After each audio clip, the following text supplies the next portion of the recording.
Qui je suis? Une mère de famille, de quelques enfants et de nombreux petits-enfants. Nous sommes à la retraite, ce qui me permet de développer ce que j'ai toujours aimé faire, visite aux malades en particulier. Je prends des cours d'art et j'ai des vacances scolaires bien chargées et heureusement chargées. Comment ai-je découvert la formation de l'écologie humaine?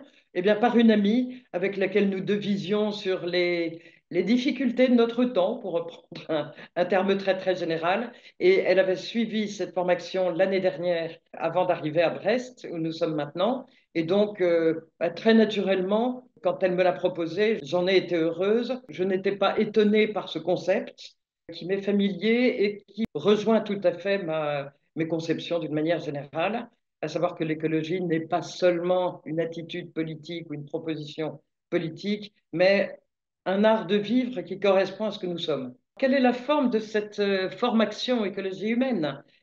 Ce sont 15 rencontres, des rencontres qui ont un sens convivial, amical. Il nous est proposé par des vidéos, des petites nouvelles et puis un partage, de réfléchir à ce qu'est l'homme sous l'angle de l'être de relation. Alors, relation avec sa matrice, la nature, l'environnement, relation avec sa famille, la civilisation, la société dans laquelle il vit, relation avec soi-même, relation avec les autres, toutes les sphères de l'édification de l'homme. Comment ça s'est déroulé pour nous à Brest? Nous étions 8 à nous retrouver tous les 15 jours en fin d'après-midi. Donc on commençait par un petit thé, c'est de notre âge. Lors de ce thé qui est tout à fait informel, on se racontait notre semaine, on a partagé des petites choses. Puis on a donc ces vidéos qui durent un quart d'heure, 20 minutes. Puis la lecture de ces petites nouvelles bon, qui se raccrochent à ce thème, et enfin un partage de ce que ce thème nous évoque, comment il s'incarne ou ne s'incarne pas dans nos expériences. C'est très amical. Le grand produit, je dirais, de ce parcours, c'est que l'écoute, le respect de l'autre est essentiel, c'est la base de nos réunions. Mon thème préféré, je crois que c'était la séance 6, au cours de laquelle on voit cet homme rencontrer un SDF, un homme complètement exclu de la société, et petit à petit, un lien se fait, une amitié profonde. Et ce que j'ai trouvé vraiment très intéressant, c'est de réfléchir à l'interaction, à la relation de gens qui ne sont pas forcément faits pour se retrouver, pour lesquels une vraie relation réciproque se découvre et s'embellit. À la fin de chaque séance, il y a une action proposée au groupe, que chacun le faisant individuellement. J'avoue que ce n'était pas la partie la plus simple à gérer, dans la mesure où les actions proposées font habituellement assez partie de ma vie quotidienne. Quand on me disait, cette semaine, je vais aller rencontrer quelqu'un que je ne connais pas ou avec lequel je voudrais rentrer en relation, ça m'est tellement habituel que je n'avais pas l'impression d'une action particulière.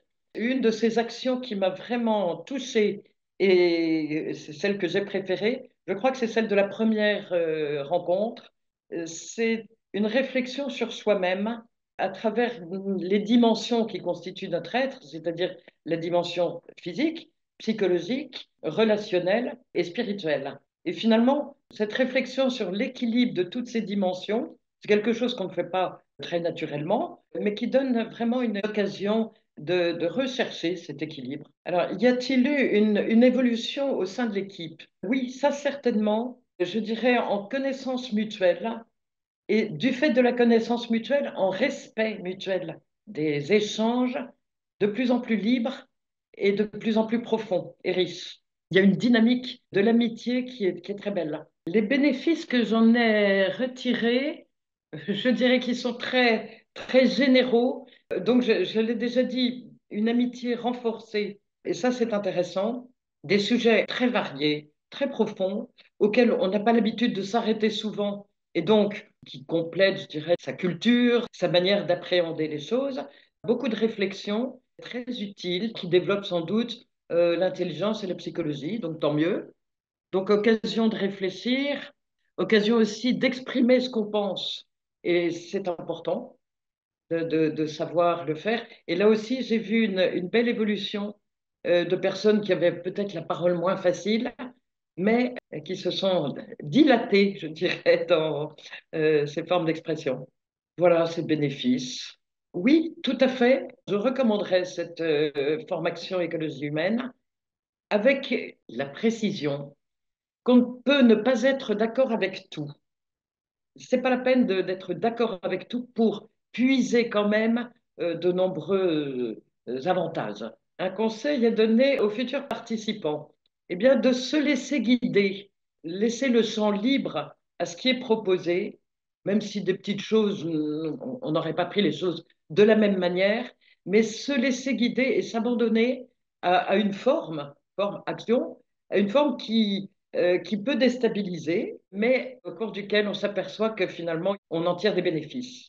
Ce que je dirais aussi, c'est que ce qui est important, c'est la fidélité et d'y être. Alors, tout le monde ne peut peut-être pas être aux 15 réunions. Moi, je crois que j'en ai manqué une. Bon, voilà, il n'y a pas de scrupule. Mais vraiment mettre ça dans son agenda avec certitude parce que l'engagement de chacune est important pour le groupe.